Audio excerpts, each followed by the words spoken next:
Je pense que dans ce pays, depuis 1945, il y a toujours des gens qui roulent pour les autres. Oufoué leur avait donné un qualificatif en 1946 et Jacques Chirac leur avait donné un autre qualificatif pour lui, pour ceux de chez lui. Il les appelait les partis de l'étranger. Je pense qu'il y a des hommes en Côte d'Ivoire, des hommes et des femmes, dont l'existence politique ne repose que sur les liens qu'ils ont avec l'étranger.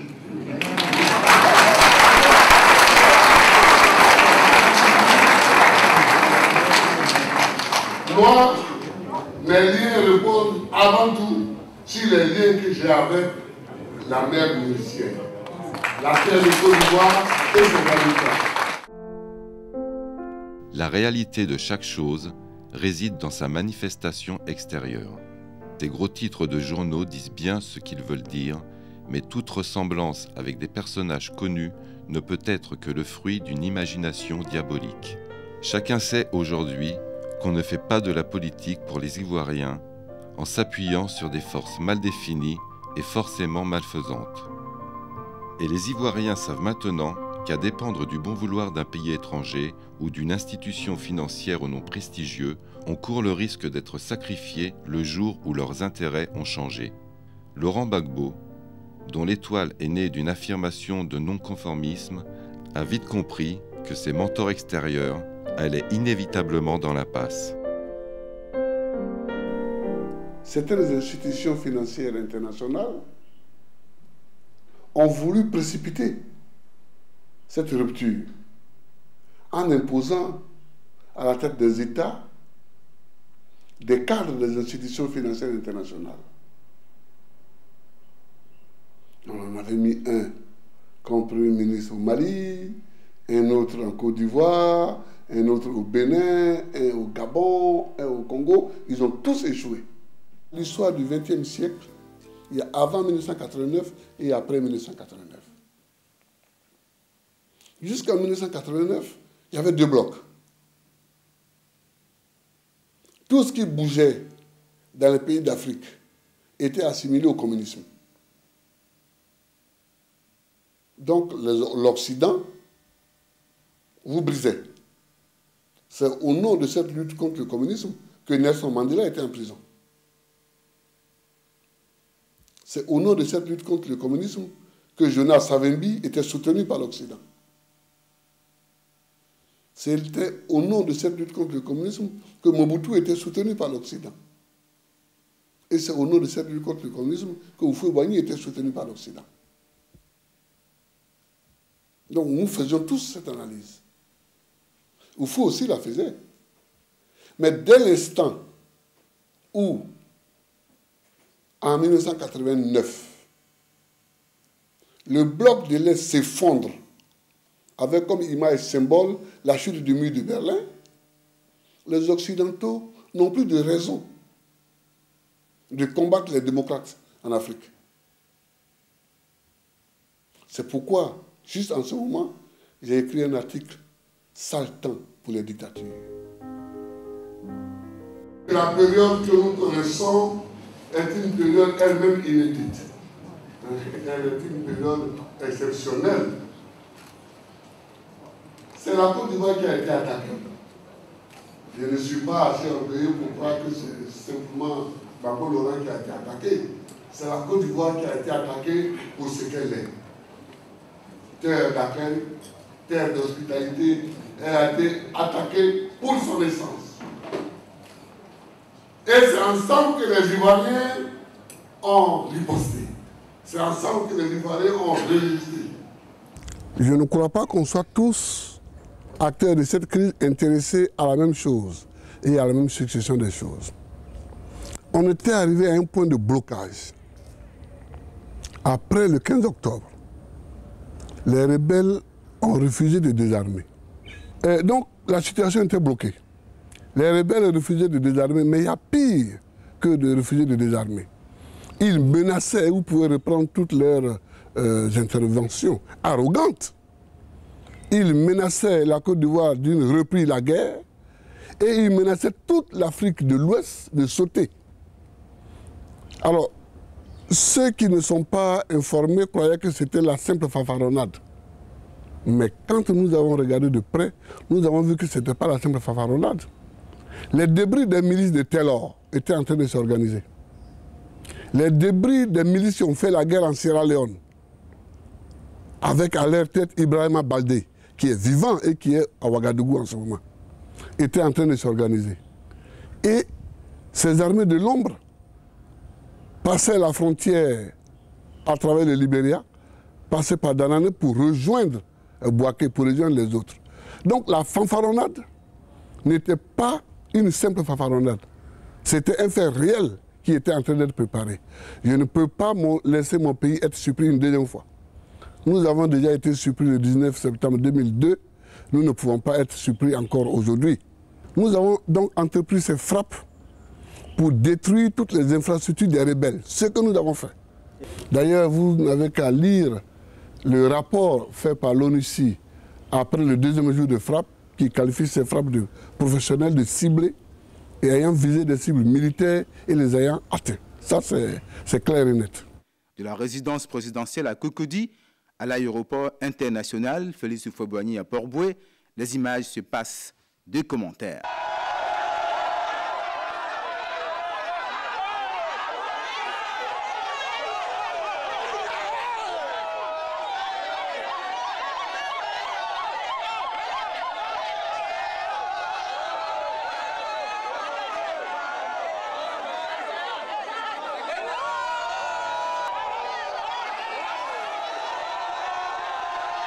Pas non plus de commentaires si le président part en France par Air France.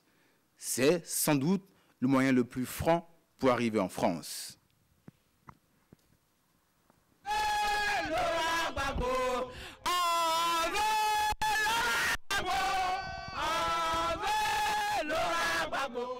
peuple qui l'a choisi.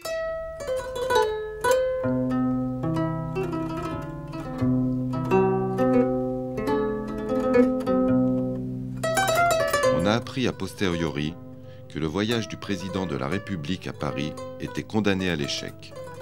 Dieu merci, Laurent Gbagbo n'en avait pas eu l'initiative. Et sa position avait été rendue inconfortable à dessein. Mais ses adversaires, les adversaires de la Côte d'Ivoire, ce sont toujours les mêmes, n'avaient pas intégré l'idée que mieux que personne, Laurent Gbagbo savait se battre avec les circonstances. Et qu'il savait aussi, par des formations professionnelles, que c'est une des lois de l'histoire, que tous les moments de doute et de difficultés majeures pour un pays ont toujours été suivis de périodes de renaissance. Le président était malgré tout prêt à tous les sacrifices pour être le porteur de cette espérance. Alors Marcoussis-Kléber, Kléber-Marcoussis, Laurent Gbagbo savait de science certaine que son plan était tellement impossible qu'il était tout à fait réalisable. Et il l'a réalisé. On n'a plus parlé de Marcoussis ni de Kléber, mais de Yamoussoukro et de Ouagadougou.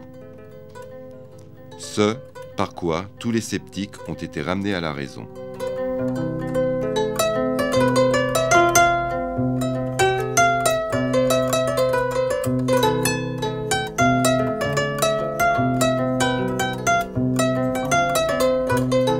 La diplomatie, c'est l'épine dorsale de l'État. C'est aussi le support incontournable du développement durable d'un pays. C'est sans conteste la valeur ajoutée à l'amitié qui lie tout pays à l'extérieur. C'est enfin la valeur liée au quotient personnel du chef de l'État.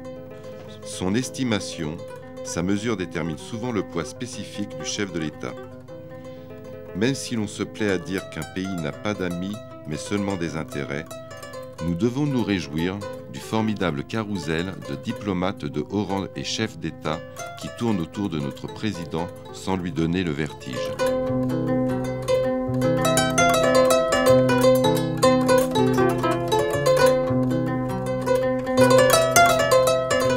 Aucun chef d'État ne peut aujourd'hui se permettre de négliger sa diplomatie et ses diplomates. Laurent Gbagbo n'était pas chef de l'État, qu'il avait déjà compris comment fonctionnait le monde. Il nous en fait ici une brillante démonstration. Nous sommes en 1992.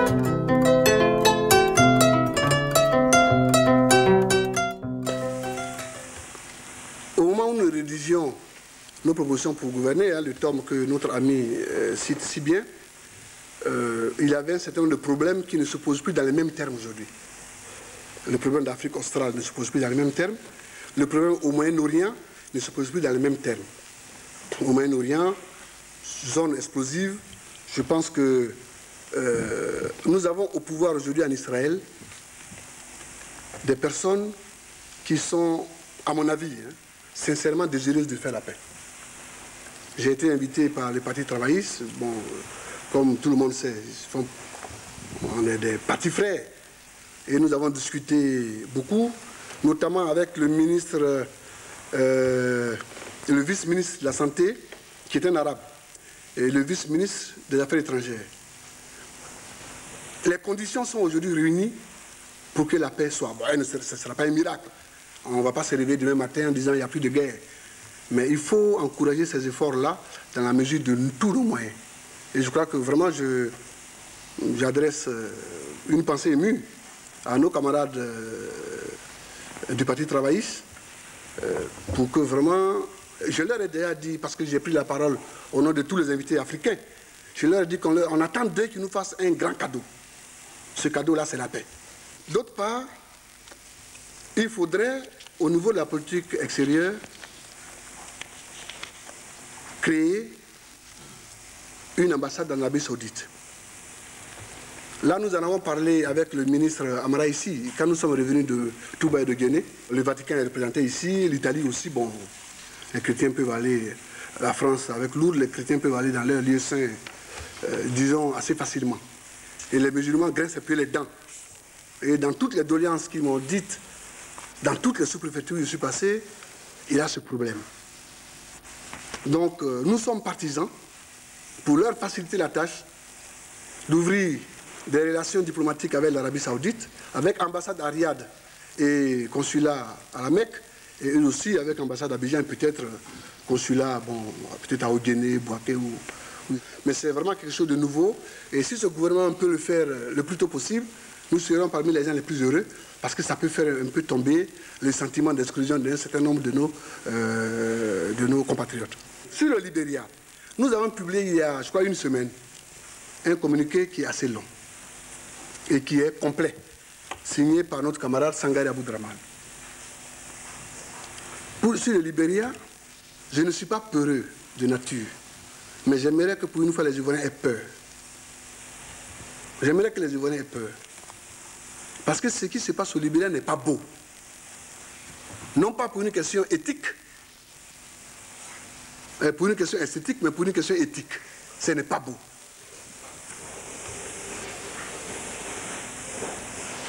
Ce qui se passe au Libéria n'est pas beau parce que nous avons une guerre civile qui met aux prises deux ethnies. Et ces deux ethnies se retrouvent ici. Il faut que nous fassions en sorte que la guerre ne traverse pas nos frontières pour venir ici. Que les réfugiés viennent, qu'on s'en occupe, c'est un acte humanitaire qu'aucun État civilisé ne pourrait s'empêcher de faire. Donc c'est très bien. Et en 90 déjà, en visite à Daloa, Danané et autres, à Blolequin, nous avons lancé un appel au gouvernement ivoirien pour qu'il prenne en main le dossier libérien et qu'il invite les Libériens à venir se réunir sur le sol ivoirien. Depuis que les réunions ont commencé à Yamoussoukro, nous nous sommes tus, exprès pour ne pas gêner les négociations. Et dernièrement, nous avons parlé parce que les négociations s'enlisaient et on ne voyait pas l'issue. Et il semble même ces derniers temps que le feu reprend avec le Comore, etc. Nous sommes pour une solution pacifique à ce conflit. Et bon, si la Côte d'Ivoire peut jouer un rôle actif pour que une solution soit trouvée, nous serons les premiers à applaudir. Nous avons demandé dans notre dernier papier que le gouvernement ivoirien fasse en sorte que les rumeurs se taisent. Comprenez? Un peu partout, et même des responsables libériens le disent, que la Côte d'Ivoire serait partisane d'un groupe. Nous ne le disons pas parce que nous n'avons pas les éléments pour le dire. Rien ne démontre aujourd'hui au pays que réellement le gouvernement ivoirien est partie prenante pour tel ou tel groupe. Donc nous demandons au gouvernement ivoirien de continuer les négociations, parce que c'est seulement en continuant les négociations, au vu aussi de tout le monde, que ces rumeurs peuvent se taire. Il y a beaucoup de gens qui s'amusent avec le concept de guerre civile. Ah, on va se battre, ou bien, oui, ils veulent se battre contre nous, donc on va... Bon, il y en a qui s'amusent beaucoup avec la guerre civile. Mon métier fait que je connais un peu l'histoire des guerres civiles. Une guerre civile, on sait où ça commence, on sait quand ça commence. Ça commence souvent sur des idioties, mais on ne sait pas du tout où ça finit. Voilà le problème avec les guerres civiles. Un petit conflit pour prendre le pouvoir au Libéria, voilà aujourd'hui, les États-Unis rappellent leur ambassadeur à Ouagadougou. Je ne peux pas juger l'attitude du gouvernement burkinabé parce que ce n'est pas mon rôle à proprement parler. Mais je dis que si les États-Unis le font, ils ont peut-être des raisons de le faire. Et c'est pourquoi je demande à mon gouvernement de faire telle rumeur pour que cette déconvenue-là ne nous arrive pas. Si le gouvernement ivoirien prend des attitudes claires et sans équivoque, il n'y aura pas de problème. Il n'y aura pas de problème. Là aussi, c'est un des points sur lesquels les enfants du pays peuvent se mettre d'accord pour faire les efforts, pour contenir la guerre hors de notre frontière ici. Les ressortissants français qui vivent en Côte d'Ivoire et notamment à Abidjan ont été extrêmement choqués par ce qui s'est passé ces derniers jours et ont le sentiment d'être en otage et être les otages d'une politique qui les dépasse. Et pourquoi n'évitez-vous pas justement qu'on fasse bien un distinguo entre les ressortissants français de Côte d'Ivoire qui participent à l'économie du pays et la politique française? Avez-vous une fois entendu le président de la République de Côte d'Ivoire ou un de ses ministres faire un mélange? Mais il y a quand même des supporters du président Gbagbo qui mènent des actions... Je vous ai demandé si vous avez une fois, une seule fois, entendu le président de la République ou un seul de ses ministres faire le mélange. Vous savez, on ne peut pas faire comme si. Oui, on ne peut pas faire comme si. En France, moi je fais bien la différence entre la politique menée par Jacques Chirac et le peuple français. J'ai des amis en France que je reçois toujours, qui m'appellent, qui m'assurent de leur soutien, et je les crois. Vous comprenez? Mais je fais le distinguo. Pourquoi? Quand il s'agit d'un pays africain, veut-on toujours mélanger l'attitude adoptée par les autorités politiques et les mouvements de foule? Pourquoi? Les mouvements de foule sont aussi menés par des leaders d'opinion. Mais bien entendu, comme en France aussi. Mais la presse ivoirienne est quand même assez critique, assez sévère à l'égard des Français en général. Et le résultat, c'est que ce sont des personnes qui sont là en Côte d'Ivoire qui finalement payent le... Je ne vous crois pas, mais parce que...